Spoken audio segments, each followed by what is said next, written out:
আমাদের দাবি দেওয়া পূরণ করার কিছু কথা বলছে।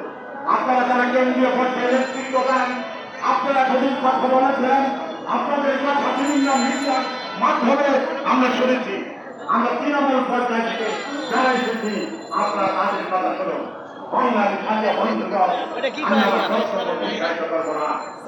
আমি আমাদের দেশের সম্মানিত বহুল বার্তা ছিল।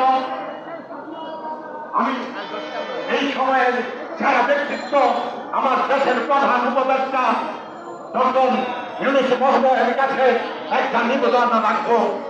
দয়া করে বিনীতভাবে আপনি আমাদের স্বাস্থ্য সহকারীদের জানুন, আপনি আমাদের স্বাস্থ্য সহকারীদের চিনুন। দীর্ঘ সময় ধরে আমরা সেবা দিয়ে যাচ্ছি, দাবি করছি, বঞ্চিত হচ্ছি, বঞ্চনার শিকার হচ্ছি প্রতিনিয়ত।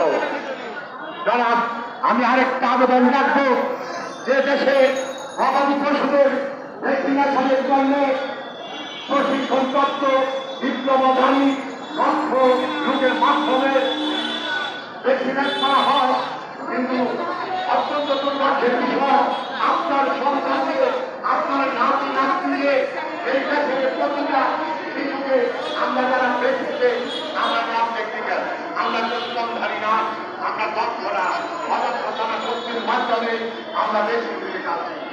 আমরা উপস্থিতি তাই আমরা যতদিন পর্যন্ত দাবি পূর্ণ না হয়, ততদিন পর্যন্ত এখানে অবস্থান কর্মসূচি, দৈনিক কর্মসূচি আমরা বিপুল পালন করে যাব।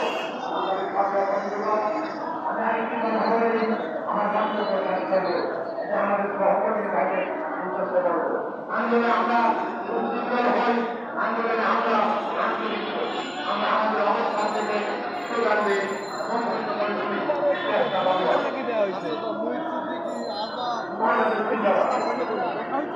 এই বিষয়ে কিছু বলতে পারবেন? বলুন, এখানে দাঁড়ায় কিছু বলেন। আজকের বিষয়ে কিছু বলেন। এখানে দাঁড়ান, আমাদের ঘুরে দাঁড়ান। আমাদের বিষয় হলো, আপনার নাম পরিচয় দিয়ে বলেন, কোথা থেকে এসেছেন, কি চাচ্ছেন আপনারা? আমি মোহাম্মদ শহীদুল হক মুন্সি, স্বাস্থ্য সহকারী, উপজেলা স্বাস্থ্য কমপ্লেক্স। আমরা আমাদের বেতন